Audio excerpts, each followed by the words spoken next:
you feel like Vivek's embarrassing for you like Netanyahu is for me? Yeah, he was. Look, I debated Vivek. Take shots, bro. I'm telling you, when you're an Indian American politician who's an immigrant, you probably don't want to insult people who've been born in America, white Americans. Like, it's just dumb what he did. Like, I don't understand what he was thinking. Adam Friedland had Representative Ro Khanna on his show, and let me tell you, it was fantastic. I want to mention this. You were co-chair of Bernie's campaign in 2020, right? Yeah. It seems like our former president, if you think about everything that's happened since he was president, it's been now the third presidential election since he's left office, that his influence on that primary was pretty much, it was that, and now he's making Netflix. Well, I mean... Come on, bro. Friedland was talking about Obama, by the way, not a lie detected. Then this happened. I didn't agree. I didn't agree. I don't know what his role was, but certainly I didn't agree with people coordinating to drop out of the primary. But Buttigieg endorsed. So again. Who was it?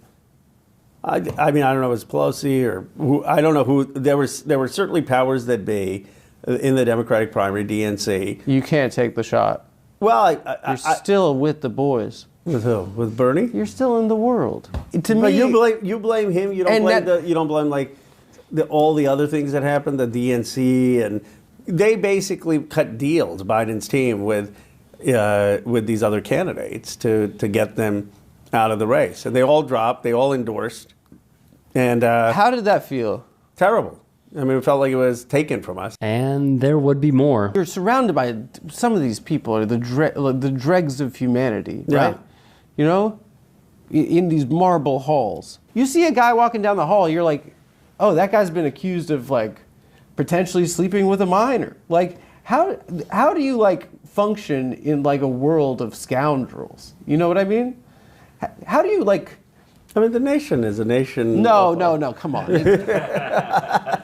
I mean, it's how do you like function in that world and not like you know, you're also a politician. You have to play a game, right? Yeah. You have to make deals. You have to co-sponsor legislation. You have to find Republican partners. There are two ways you can do about it. You can go about it being, okay, I'm not going to work with anyone who doesn't meet a certain moral threshold. Yeah. That hasn't been my approach. My approach has been, I want to go there and get stuff done for people and pass my bills. And so they were elected, and I will work to see how I can get them to support it. I mean, that's the reality is you don't get people who are pure who are coming into these positions. Well, you got you.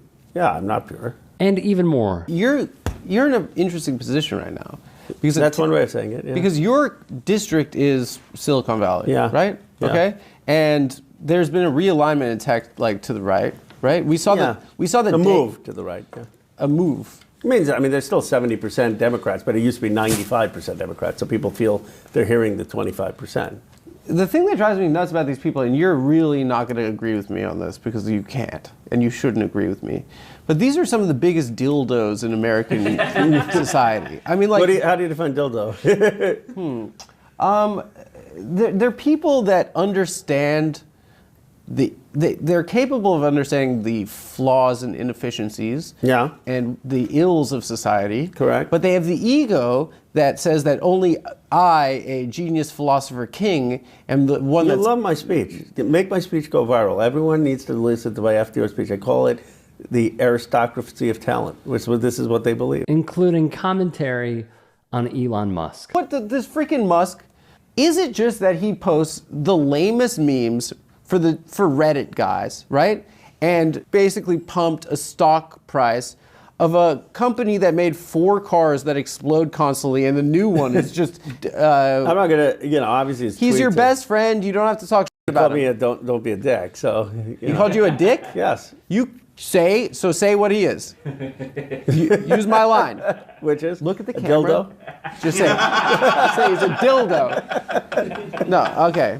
He calls me a dick, I call him a dildo. I don't know if that's, fully symmetrical warfare. You're a real human penis. This guy is a plastic. Okay. Lastly, Khanna would give this statement on why politically he continues to keep the faith. How the do you really think you can fix this? Legitimately, it seems. Yeah, I'll tell you seems why. so broken. I'll tell you why I do. For two reasons. One, because Trump is going to break this thing so much. He's going to fuck up so bad. And it's going to be such a moment of crisis that something new can emerge. Honestly, if Harris had won, I think, obviously I worked really hard to see that happen, but to have big progressive change would have probably been harder because it would just kind of be more status quo.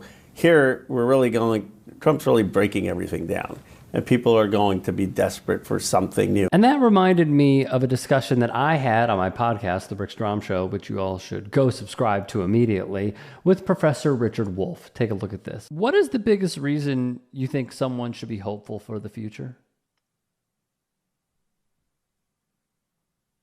I see an empire in decline. And one of the features of a declining empire is that slowly but steadily, larger and larger portions of the population begin to understand that the empire is over. What kinds of jobs have we lost in the last 40 years? Overwhelmingly, manufacturing jobs, well-paying, unionized jobs where a single individual, usually the father, could earn enough money to take care of his wife and children.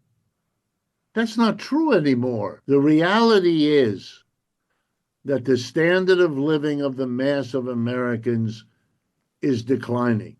The reality is that the gap between rich and poor is bigger now than it has been at any time in the last half century of this country's history. The so-called American dream is now out of reach to the majority of Americans. What kind of dream is that?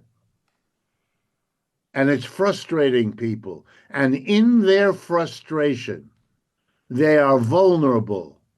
They may decide it's black people. That's an old one here in America. Or they might decide it's immigrants. Or they might decide it's those bad Chinese people. But you know something?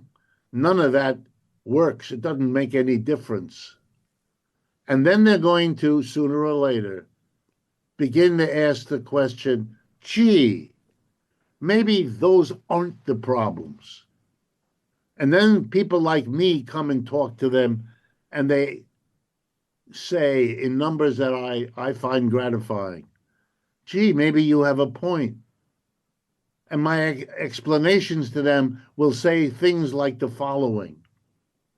You're upset that the goods from China were made by Chinese workers, as indeed they were, over there in China, as they were, and they're coming here, and there are no jobs for you here in America because all that stuff, all the clothes we wear, the appliances we use, and so forth, are coming from China or other such countries. And I say, yes, but let me explain to you what you know, but you're not thinking clearly. How did the goods stop being produced in Chicago or Detroit or Pittsburgh and move to China? Did the Chinese do that? No.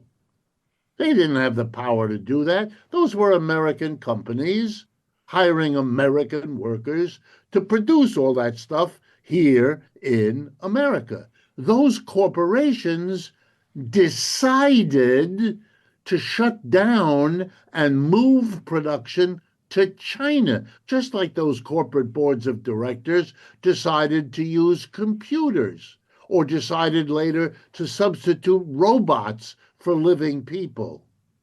And you know why they did all those things? To make more money, to make more profits, because that's what they're in business to do.